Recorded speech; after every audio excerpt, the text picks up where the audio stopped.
கோவை மாவட்டம் கோவை புதூர் பகுதியில் உள்ள விஎல்பி ஜானகியம்மாள் கல்வி மற்றும் அறிவியல் கல்லூரியில் வித்யா யாத்திரா 2026 திட்டத்தின் துவக்க விழா நிகழ்ச்சி கல்லூரி வளாகத்தில் நடைபெற்றது.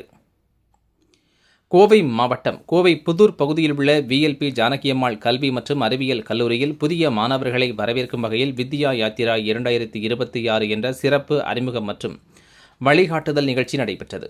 இந்த நிகழ்ச்சியில் 1000க்கும் மேற்பட்ட புதிய மாணவர்களும் அவர்களது பெற்றோர்களும் கலந்து கொண்டனர்.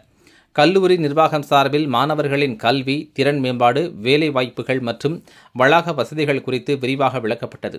விஎல்பி அறக்கட்டளையின் தலைவர் சூரியகுமார் தலைமையில் நடைபெற்ற நிகழ்ச்சியில் கல்லூரியின் முதல்வர் டாக்டர் குமார் வரவேற்புரை வழங்கினார். கல்லூரியின் வளர்ச்சி, கல்வி தரம் மற்றும் மாணவர்களுக்காக மேற்கொள்ளப்படும் பல்வேறு திட்டங்கள் குறித்து சிறப்புரைகள் இடம்பெற்றன. மேலும் மாணவர்கள் கல்லூரி வாழ்க்கையில் வெற்றி பெற தேவையான ஒழுக்கம், திறன் வளர்ச்சி, தொழில்நுட்ப அறிவு மற்றும் சமூக பொறுப்புணர்வு குறித்து பேராசிரியர்கள் ஆலோசனைகளை வழங்கினர். மாணவர்களின் எதிர்கால முன்னேற்றத்திற்கு கல்லூரி நிர்வாகம் முழுமையான ஆதரவை வழங்கும் என்றும் உறுதியளிக்கப்பட்டது.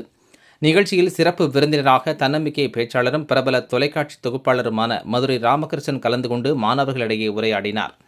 நிகழ்ச்சியின் நிறைவில் புதிய மாணவர்களும் பெற்றோர்களும் கல்லூரியின் கல்விச் சூழல் மற்றும் வசதிகளை பார்வையிட்டு மகிழ்ச்சி தெரிவித்தனர்.